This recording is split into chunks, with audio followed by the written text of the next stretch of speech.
Sugatan ang isang jeepney driver sa Rizal matapos umanong saksakin ng kanyang pasahero. Ang suspect aminadong hindi nagbayad ng pamasahe pero itinanggi ang pananaksak. Balita hatid ni EJ Gomez. Sa kulungan ang bagsak ng 27 anyos na lalaking ito matapos manaksak umano ng isang jeepney driver na sumita sa kanya dahil sa hindi pagbabayad ng pamasahe. Ayon sa pulisya, nangyari ang insidente sa barangay Santo Domingo, Cainta, Rizal nitong Sabado, September 7, 2024. So itong suspect ay bumaba sa isang jeep na hindi nagbayad ng pamasahe. At napansin siya ng driver and then bumaba rin yung driver at siya ay sinita. And then nagkaroon sila ng mainit na pagtatalo at bumunot ng balisong itong ating suspect na isinaksak nga ron sa ating biktima na jeepney driver.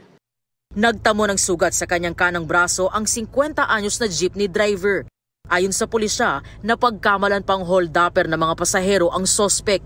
Kaya sa gitna ng pagtatalo ng driver at suspect, nagbabaan ng ibang pasahero at humingi ng tulong sa mga nagpapatrolyang pulis. Yung mga pasahero na natatakot sa kanya kasi nga medyo malikot ang galaw niya, mga mata niya malikot. So pinagdududahan siya na akala mang-hold up. Ayon naman sa suspect na si alias Ray Ray, pauwi na siya galing sa inuman sa kanilang trabaho bilang construction worker. Lasing daw siya at nagkamali ng sinakyang jeep. Yung time na po na yun, wallet ko po ay hindi ko po alam kung saan po napunta o ano po. Hindi po ako nakapagbayad po. Ngayon, sinisingit po ako. Sabi ko po, pasensya na po kasi wala po akong may babayad. Nang hindi raw tumigil sa paninita ang driver, tumakbo raw ang suspect. Sa sobrang takot ko po, nanakbo po ulit ako. Nagtago po ako ng mga isang oras po, tapos lumantad po ulit ako, nakapagpalit po ako ng damit. Hindi raw totoong hold-upper siya at hindi rin daw siya ang nanaksak. Baka natakot lang po sila kasi nilasing po ako. Aminado po ako doon pero wala po talaga akong ginawang kalokohan. Wala din po akong dalang balisong kahit anong klaseng pananaksak po, wala po talaga akong dalang. Pero nang siya ay arestuhin, nakumpiska sa kanya ang isang patalim. Itinanggi ito ng suspect ng ating makapanayam. Dati na raw nasangkot sa ilang krimen ang suspect sa Cainta, Rizal ayon sa pulisya.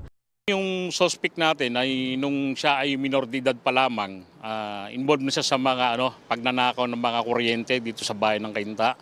So labas-masok din siya sa DSWD and then itong nasa wastong edad na siya, patuloy pa rin yung kanyang ginagawang illegal activities na pagnanakaw. Sa Cainta Municipal Police Station, nakadete ng suspect na nahaharap sa kasong attempted homicide at illegal possession of bladed, pointed or blunt weapons. EJ Gomez, nagbabalita para sa GMA Integrated News. Kapuso, alamin ang maiinit na balita. Bisitahin at mag-subscribe sa GMA Integrated News sa YouTube. Sa mga kapuso abroad, samahan niyo kami sa GMA Pinoy TV at sa www.gmanews.tv.